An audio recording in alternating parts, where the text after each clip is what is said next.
ರಾಜ್ಯ ಹಮಾಲಿ ಕಾರ್ಮಿಕ ಫೌಂಡೇಶನ್ ವತಿಯಿಂದ ಹಮಾಲಿ ಕಾರ್ಮಿಕರ ಬೇಡಿಕೆಗಳನ್ನು ಈಡೇರಿಸಲು ಒತ್ತಾಯಿಸಿ ನಗರದ ಸಿಐಯುಟಿಸಿ ಫೆಡರೇಷನ್ ವತಿಯಿಂದ ಕಾರ್ಮಿಕರು ತಹಶೀಲ್ದಾರ್ಗೆ ಮನವಿ ಸಲ್ಲಿಸಿದ್ದಾರೆ.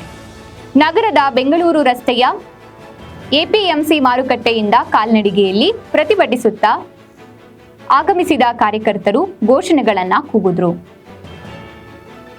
ಅಸಂಘಟಿತ ಕಾರ್ಮಿಕರಲ್ಲಿಯೇ ಅತ್ಯಂತ ಶ್ರಮದಾಯಕ ಕೆಲಸ ನಿರ್ವಹಿಸುವ, ವ್ಯಾಪಾರ ವಹಿವಾಟಿನಲ್ಲಿ ಹಾಗೂ ಸರಕು ಸಾಗಾಣಿಕೆಯಲ್ಲಿ ಮಹತ್ವದ ಪಾತ್ರ ವಹಿಸುವ ಶ್ರಮಜೀವಿಗಳಾದ APMC, mill godown, warehouse, ನಗರ ಗ್ರಾಮೀಣ ಬಜಾರ್, ಬಸ್ ಸ್ಟ್ಯಾಂಡ್, ಬಂದರುಗಳಲ್ಲಿ ಲೋಡಿಂಗ್ ಅನ್ಲೋಡಿಂಗ್ ಕೆಲಸ ನಿರ್ವಹಿಸುವ ಹಮಾಲಿ ಕಾರ್ಮಿಕರ ಬದುಕಿನ ಪ್ರಮುಖ ಪ್ರಶ್ನೆಗಳಾಗಿ ಉಳಿದಿವೆ ಎಂದು ಪ್ರಧಾನ ಕಾರ್ಯದರ್ಶಿ ತಿಪ್ಪೇಸ್ವಾಮಿ ಆಕ್ರೋಶ ವ್ಯಕ್ತಪಡಿಸಿದ್ದಾರೆ.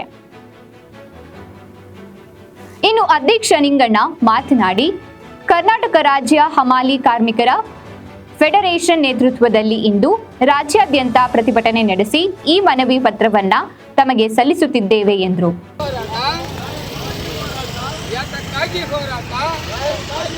ಹಮಾಲಿ ಕಾರ್ಮಿಕರ ಹೋರಾಟಕ್ಕೆ